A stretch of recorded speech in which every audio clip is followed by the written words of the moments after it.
There is no place in America for this kind of violence. It's not America, and we cannot allow this to happen.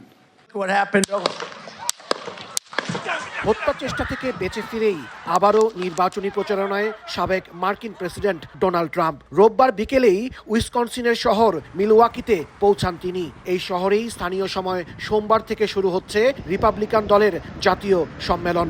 ধারণা করা হচ্ছে president নির্বাচনে Republican পার্টির প্রার্থী হিসেবে এই সম্মেলনেই আনুষ্ঠানিকভাবে তাকে মনোনীত করা হবে।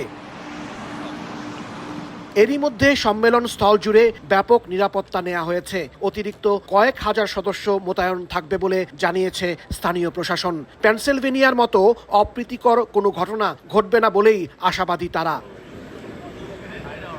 এদিকে গুলির ঘটনার একদিন পর সংবাদ সম্মেলন করেন মার্কিন প্রেসিডেন্ট জো বাইডেন। এই ঘটনার নিন্দা জানিয়ে তিনি বলেন, যুক্তরাষ্ট্রে রাজনৈতিক সহিংসতার কোনো স্থান নেই। একই সঙ্গে ঐক্যের ডাক দেন তিনি। নগদের কাছে সব গ্রাহকই প্রিয়, তাই তো সারা দেশে ক্যাশ আউট চার্জ সবচেয়ে কম।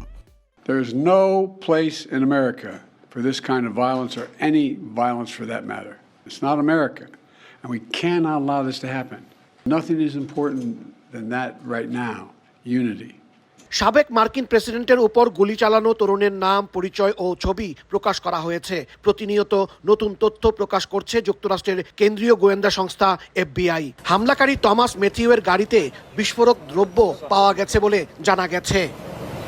ট্রাম্পের উপর হামলার পর যুক্তরাষ্ট্র জুড়ে আতঙ্ক ছড়িয়ে পড়েছে। তারা সবাই এখনই বন্দুক সহিংসতা বন্ধে কঠোর আইন করার পক্ষে মত দিয়েছেন। হাসানুজ্জামান সাকি, সময় সংবাদ, যুক্তরাষ্ট্র।